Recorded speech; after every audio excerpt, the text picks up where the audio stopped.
The Honourable Member for Nelson. Thank you, Mr President.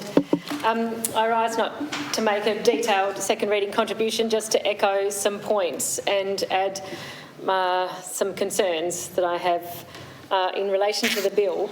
And that really is around the questions that were put during briefings and the answers provided and also not provided in terms of the detail that wasn't there.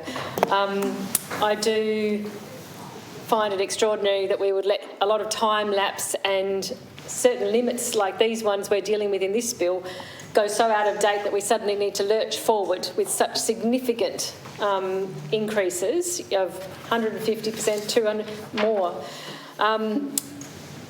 That's concerning. I did ask in the briefing, and it would be good to get it on the record here, what consideration was given, if any, to introducing into the bill, rather than just raw rates or raw numbers for these limits, some sort of formula that would apply so that increases happen over time automatically to these limits, rather than us having to wait for them to get very out of date and then lurch forward with updated amounts.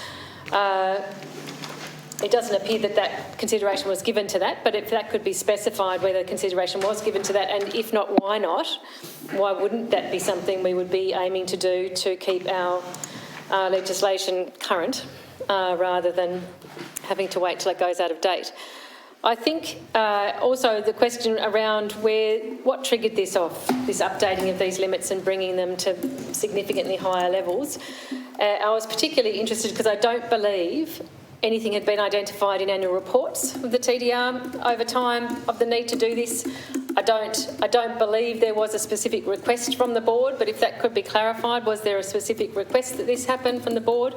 And if that wasn't the trigger, it seems interesting, because you would have thought that that would have been the most likely place that a request for this sort of change and updating would have come from. The lack of modelling is concerning, to be able to have no explanation as to why these amounts were arrived at.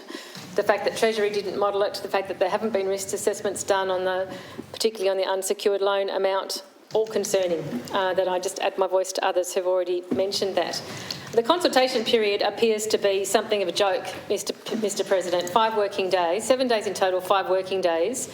But not only that, on further questioning, it appeared that surprisingly, or rather unsurprisingly, I should say, there were no submissions made in that 5-day period available, and that might be because there was also no active promotion of the consultation period occurring, no active reach out to anybody external to government. There was some consultation with board members and apparently with other parts of government. If I've misconstrued that in any way, it can be corrected during the leader's summing up. But it's extraordinary to me, because in most instances we would expect departments that have legislation going out for consultation, exposure drafts and the like, would advertise that in some way. And in fact, we heard in relation to other bills, when the Department of Justice does this, they have an automatic list of 50-odd stakeholders that they alert to the fact that there's a consultation period on a bill. So I don't understand why you would even have bothered to have a consultation period of 5 working days with literally no promotion or outreach around that to invite input. Certainly entirely unsurprising that there would be no submissions as a result.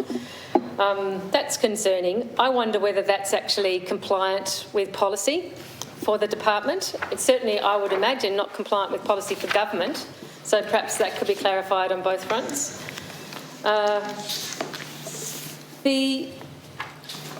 The issue that the member for Murchison raised, and which he raised in the briefing and has put on the record here again, I think is significant.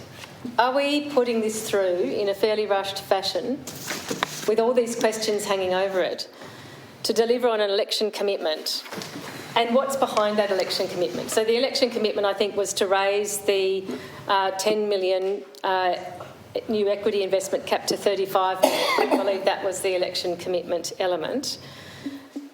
Why was that election commitment made, Mr President? You know, what's behind that? Is there something lined up here to be able to be delivered under that new cap after we pass this legislation in the upcoming budget? It's the Launceston Health Hub. And why this is also particularly relevant, to think about in terms of an election that's just been held, a budget that's coming up to deliver on the funding of election promises, is what sits behind those promises and how does that relate to funding of elections, political donations. And because we do not have anything like enough transparency around political donations, we also can't, as a parliament, but also the Tasmanian community, as citizens, can't make assessments about promises made during elections, legislation rushed through in order to fund those promises, and who may or may not have donated to the major parties, and in particular the party who's formed government. That's problematic. Now, that's a nexus that should be as absolutely visible as possible. Visible as possible. We should know about significant donations made. We should have the opportunity to determine for ourselves as citizens and here as a parliament any connections that there are between promises made during elections, funding delivered through budgets and political donations made to major parties. So I'm incredibly disturbed now that that's been raised and brought to our attention, that there's potentially a connection there, and I think the government's going to have some pretty significantly good explanations and descriptions about any connections that can be drawn there for us in relation to this bill, given all that other opacity around those unanswered questions about these limits and the modelling, the lack of modelling and the like. So that's my short contribution, Mr President, but I'm somewhat disturbed. The question is that the bill be now read the second time. The honourable member.